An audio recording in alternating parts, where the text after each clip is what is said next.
Indonesia diterjang 10.000 gempa bumi tiap tahunnya, alias ini setara 27 gempa tiap harinya. Dan bukan cuma itu, Indonesia juga pernah jadi tempat terjadinya gempa bumi terbesar ketiga di dunia, yang sampai nyebabin tsunami hampir setinggi gedung 10 lantai yang sampai kemana-mana. Pertanyaannya, kalau skala 9,1 itu aja gempanya udah sebegitu parah, apa jadinya kalau di suatu hari nanti ada gempa berskala 10, 15, atau bahkan 20? Sebenarnya bisa seberapa kuat sih gempa bumi itu?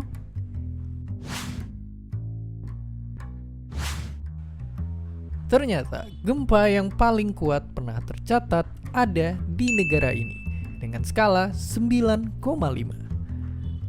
Gempa ini ngasilin ombak gede banget sampai ke seberang samudra dan nyebabin kerusakan bahkan di Jepang dan Filipina, padahal jaraknya itu sejauh 17 pulau Jawa yang dijejer. Lalu apakah itu batasnya?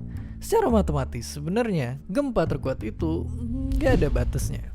Tapi ternyata aslinya gempa bumi itu ternyata paling mentok ada di skala 10. Kenapa begitu? Singkatnya, jawabannya begitu karena gempa itu adalah kejadian dari aktivitas patahan lempeng bumi. Bahasa gampangnya adalah bayangin bumi itu kayak apel dan kita berada di kerak bumi yang kayak kulitnya apel. Tapi nggak kayak kulit apel yang cuma satu bagian. Kulitnya bumi ini kebagi jadi banyak bagian yang gerak-gerak terus. Gerakan lempeng ini yang kadang nimbulin getaran-getaran hebat dan jadilah gempa bumi.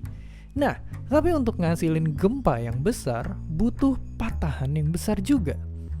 Dan kalau mau ada gempa sebesar skala 12 misalnya, bakal butuh patahan yang lebih gede dari planet bumi sendiri, alias mustahil.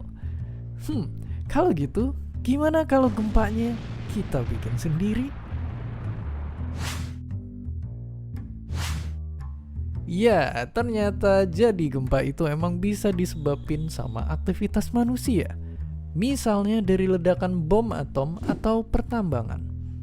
Bahkan yang paling parah, pernah ada proyek ini yang ngasilin gempa bumi dan bikin 80.000 orang tewas atau hilang. Dan angka 7,9 itu sebenarnya gede banget. Karena ngebaca skala ini tuh gak kayak hitung-hitungan yang biasa diajarin pas kita SD. Jadi skala gempa bumi itu manfaatin perhitungan ribet yang namanya adalah logaritmik, alias tiap naik satu angka, itu sebenarnya naik 10 kalinya.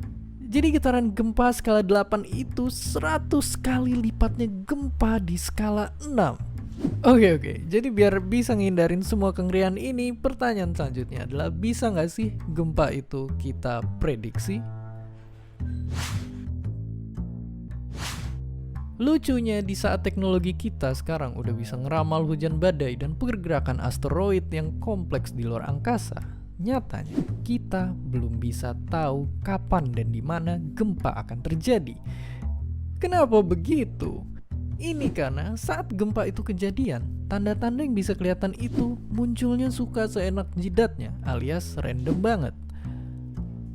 Udah gitu kadang jauhnya berkilo-kilometer di bawah bumi, jadi sebenarnya yang bisa kita maksimalin adalah antisipasi biar dampaknya nggak terlalu parah. Contohnya dengan bikin bangunan yang lebih kokoh atau seenggaknya mahamin dulu apa aja yang bisa dihasilin dari gempa.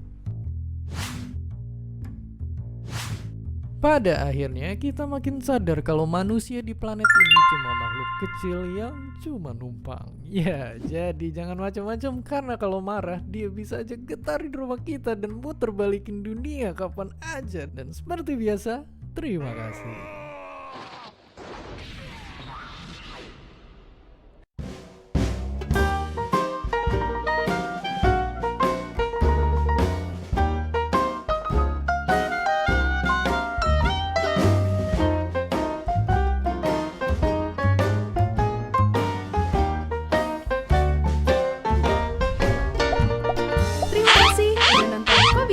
Punya pertanyaan lagi? Tulis aja di kolom komentar di bawah.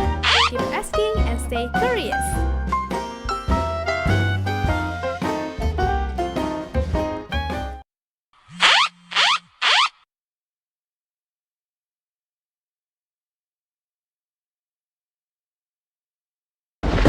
Gempa bumi! Wah! Semua orang sudah tidak asing lagi dengan kata gempa bumi tentunya. Gempa bumi merupakan suatu penanda bahwa bumi kita ini aktif dan terus bergerak. Dahulu, daratan benua kita saling berdekatan.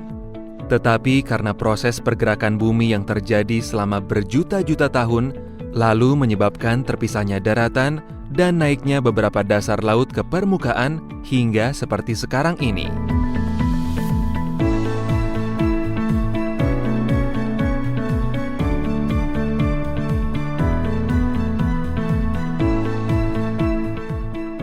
Indonesia merupakan negara yang terdiri dari banyak kepulauan dan menjadi titik pertemuan 3 lempeng besar bumi, sehingga menyebabkan sering terjadinya gempa bumi.